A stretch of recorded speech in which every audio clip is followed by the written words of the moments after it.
how can you dare to say no 999 times to find that one yes that makes all the difference? At first, you kind of need to build the confidence to say no to good things in order to get a yes for great.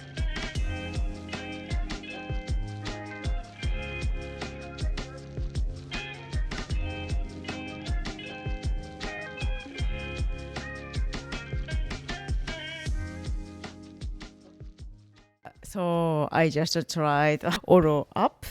I thought, 5 minutes is too long, but it was so quick because of concentrate without intention, as if I was watching some beautiful movie.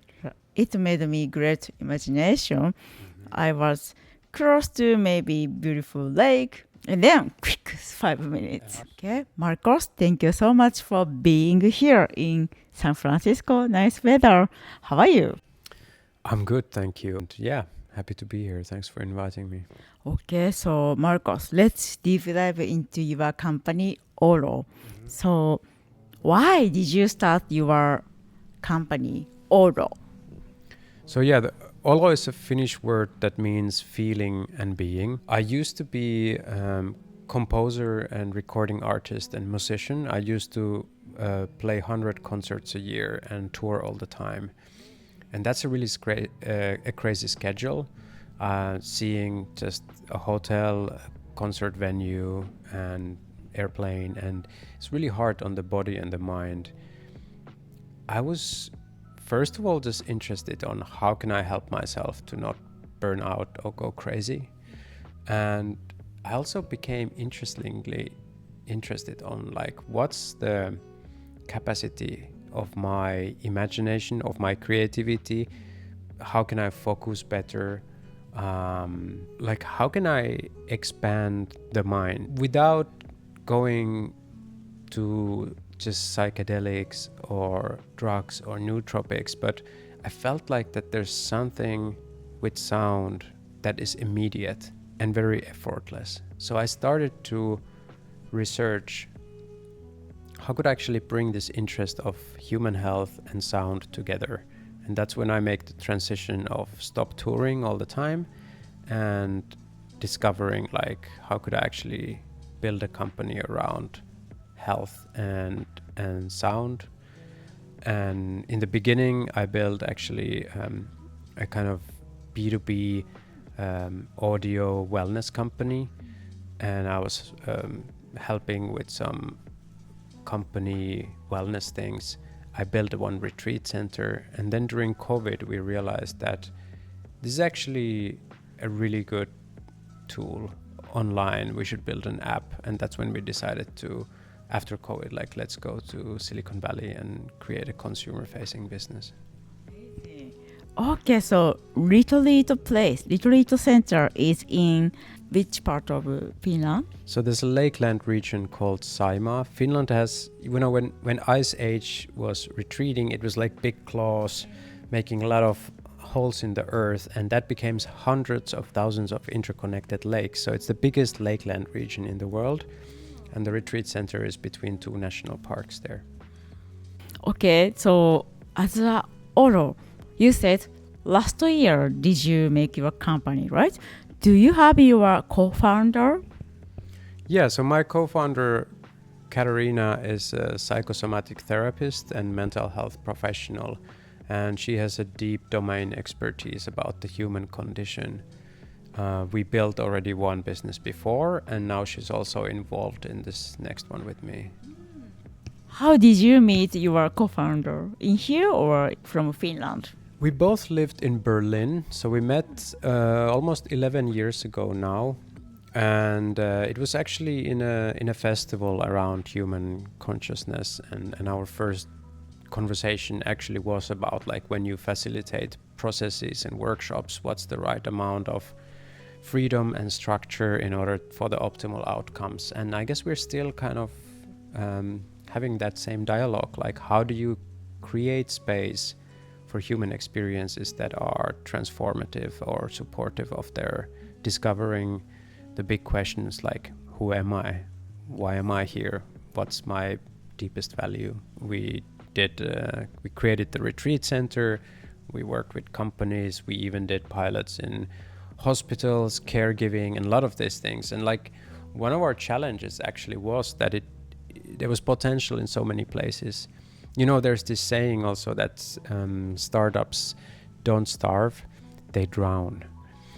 So a lot about the challenge is often like, how can you dare to say no 999 times to find that one yes that makes all the difference? And I think having so much opportunity can be actually a challenge. And at first, you kind of need to build the confidence to say no to good things in order to get a yes for great things. So many people who could say no but cannot say no. Maybe people pleaser or like community's pressure, and then they burn out. I saw many people. Yeah, and I think this is actually exactly the one way to drown of trying to do too many things. And especially us humans are built in a way that we can mentally push ourselves quite far to do things that, and I'm not saying that we should, sometimes we just need to do things in order to make money and have like a short-term survival. But sometimes we push ourselves to do things we shouldn't. And the mind can be dangerous in that way, that it can convince you to go pretty far on a path that is not necessarily the best possible path for you. And it takes a lot of courage to say, no, I will risk everything because this is what I believe to be right path. In this 1 year, do you remember your first paid customer? But it's like B2C, so maybe someone in US or Finland. Yeah, I mean, so there is a moment, of course, when we had a closed beta and an open beta before the paywall. And there was several, like first time I just opened it, right away we got like 500 people who wanted to use the product. And I started to get a lot of feedback, which was a good signal of like, okay, this is, people care and they're getting some real results right away. And then a year ago we opened the paywall and we had one launch event. Where? Oh, that was in San Francisco in Workwise. I know, close to the MoMA. Yeah, that's it. And we had made just like a couple of hundred of these so that we could give the experience with we have also an audio speaker, and we could give the experience to the audience. And we said to the people like, you can buy this from us. We wanted to test if people would like to buy it, and also if you give a video testimonial, you can get one. And after the event, we noticed that 30 of these were missing. So people had been stealing them. And at first that we were upset, like, oh no, like, but then wait a minute, that means that they want it, you know? And then we made thousands of more, and people really thought that it was a great eye mask and bought it as a bundle together with the app in our events, bought it even as a present. I guess we all have people who are stressed out and sleep well, and it's like a nice gift to give. So sometimes there can be like hidden information behind, like a blessing in disguise. But you have to first feel the emotion of disappointment to reveal the information behind it of like, wait a minute, this is actually a good thing. So the first customers that came from there, I remember several of them well, and they were often founders and CEOs of companies. And I talked to a lot of them, and I asked what's interesting here. I tried to understand, like, is this really a sticky product for them, or they're just being nice? And I feel like they're a good audience because they demand very high quality. They are at the same time first adopters. They're okay of trying new things. But I think founders were a really good audience because it's very high stress, extremely high rate of burnout, anxiety. life is really intense. And if we could help them to reduce stress, sleep better, even get to that kind of headspace of getting good ideas or solving a problem, that seemed to be really valuable for them. And because they didn't need to learn a new skill to meditate, it was just close your eyes, lean back, put headphones on and listen. I think that kind of it being so effortless and easy, that was what we discovered right away. So yeah, those early customers were really important to tell us what to do next. By the way, have you ever thought to make a B2B? What do you think? I think there's a lot of potential there. I think there's a lot of teams who benefit from experiences together, but also a lot of people who maybe have tried meditation apps through their companies but didn't feel like making it a habit or couldn't get to the results. I think they could benefit a lot from Olo. So there's definitely a path there for a lot of things, and we're just building a great product direct to consumer now, but there's a lot of B2B2C channels we can open. Yeah, I can imagine. For example, many, not only founder, employees at the organization, for example, people who work at hospital, they are so stressed. Yes. But as a company organization, nowadays they employment experience, right? So greater tool as a company can provide to support employees' mental health. Because of if employees can adjust their mental health, it's become a productive for their work, right? Yeah, and we've had already companies who decided like, hey, this is actually, it's easier than meditation. It's very low threshold of entry, but there's science backing. We just passed a peer review showing that we can actually move the needle. It has an impact on reducing anxiety, improving your heart rate variability. So there's companies who already did like, hey, actually, we want to get everybody an Olo mask and a subscription, and this will be our gift. Or sometimes there's an important offsite or a moment where you bring everybody together, and it's something great to give in those moments. Amazing. Did you do interview for these companies, people like as a great use case, even non-paid customer, so that you can put this wonderful use case to your website? Yeah, we have some use cases. I think we don't publish all of them yet. There's definitely going to be more of that too. There's at the same time companies also booking offsites at our Olo Center, the retreat there. So that's also a great thing to notice, that we can kind of combine our offerings from our two companies. Because of so I come from Japan. As a Japanese typical companies mindset, they scared to purchase or start new things. But if our similar company A starting to use this tool, similar company or rival is starting to do this, okay, why not we can do like mimicking, so that showing use case with great storytelling is the key to attract companies. Yeah, social proof is huge, especially in the beginning, both from our users. We get so many testimonials, and I think it's interesting for people to read and feel seen and recognized and kind of relatable, of like, oh, I also have these kind of problems or aspirations. Same with companies and with PR. We were just featured in CBS LA, like morning TV recently, which was also a surprise to us that they reached out for that they knew about us, because we're pretty early. So all of that social proof is really important, and we are a social animal. We look for those signals. Thank you so much. So Olo is still new company, but in this 1 year, did you have something challenge? Mm-hmm. Well, as probably your listeners are a lot of probably founders and wanting to start companies, there's so many challenges. It's just a constant amount of challenges. So it's kind of like just pick and look anywhere and you'll find.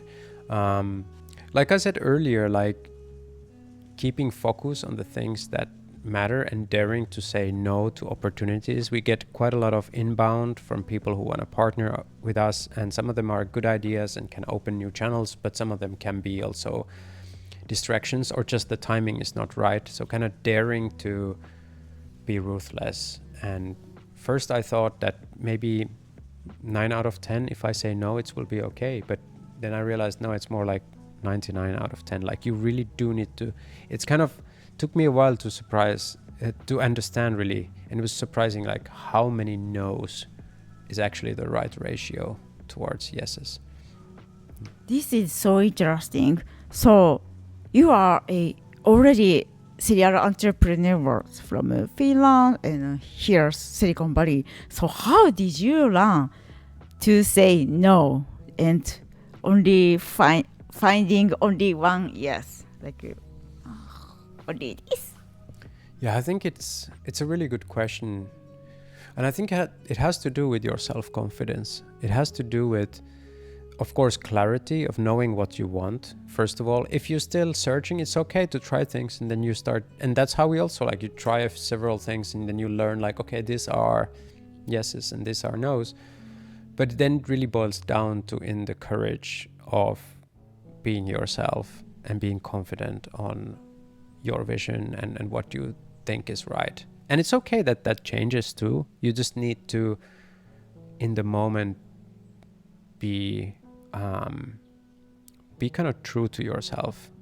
That's sometimes you don't have enough data, so you have to learn to calibrate for your gut feeling and learn to kind of like, I mean, we all have a bit different ways how we make decisions. Some people it's immediate, some people need time to reflect, some people but knowing yourself, learning to read your own signals of the body. Our body is connection to our subconscious, and subconscious has our biggest compute, so we should lean into that, and that's where any kind of practices of inner work, meditation, slowing down, journaling like you do can help to bring the clarity of what's the right thing to do. Because to build a successful business, it's just making right choices one after another. But it's very hard to do that. I can imagine knowing to your real voice from your gut, not from ego, right? But we tend to distract or confuse. Oh, is this my ego or from my unconscious? How do you define it? Oh, this is my voice from unconscious. For example, meditation or go for walk in the nature or conversation with your partner. How about you? I think all the above, and I think it's a lot about practice. Like practice with low stakes decisions, and like every day you make so many decisions, right? So it's good to just track yourself, like why did I make that decision? What was contributing to it? Did I make it from fear or love or logic, or it can be a combination of things, and kind of like being honest to yourself after every day or every week of like, what did I choose? What happened? How can I learn from this? And like you said, creating space to feel yourself can be uncomfortable at first, but actually that's the fastest way to learn these things. I do all the above, talk to people, go for walks. I use my own app even a lot for that. Like I get overwhelmed and stressed just like everybody else, and then I need to remind myself. And sometimes like I did a lot of meditation in the past, but it's still difficult to remember to do that in the most hardest moments. And I find that sound helps. It kind of helps to get to that space. How did you establish your like a so calm or organized personality? Is this from nature or nurture? What do you think? Well, I don't know if I'm organized, to be honest. From my perspective, things can feel pretty chaotic. Often things are moving so fast. But you cannot organize everything, but if you can organize the most important things, if you can identify the 20% that really matters and then make sure that you figure out how to keep that part.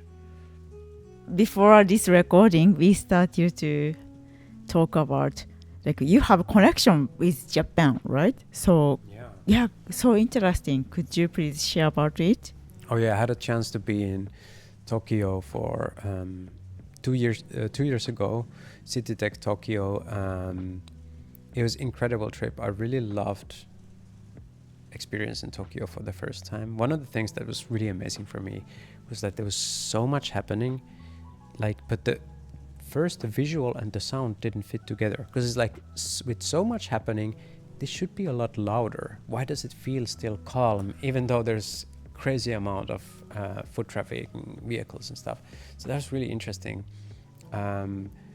We got a chance to make some partnerships with a couple of wellness spaces, sauna spaces, and we were really happy to notice that the response was really good. People were interested and experiencing Olo, and we kind of got a glimpse of that Olo could cross a language barrier, because it doesn't have a lot of language.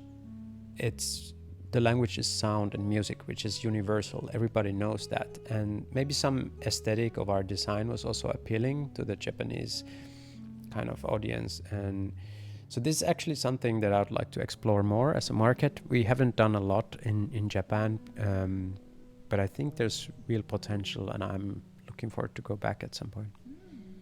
I see. Thank you. You said sauna. Okay. How did you find saunas in Japan? By Google Map or your Finnish friends' recommendation? It was through Finnish friends, and there was especially some people from Business Finland who were working with this kind of projects. It's really funny to be a Finnish person. You know, we have more saunas than cars in Finland. Okay, so numbers of sauna is more than numbers of car in Finland. That's right. What? Yeah, it's kind of crazy. But so for a long time when you travel, it was hard to find good saunas. But now that saunas are popular, all the Finnish people, we're so happy. Just build more saunas. Let's make more saunas in the world. That's where a lot of good health and healing happens, and good conversations. It's a great social concept. Don't you want to make sauna in Silicon Valley? I think there's a lot of people doing that, and I'm happy that it's happening. I have already a few things going on, so I probably cannot just take that. But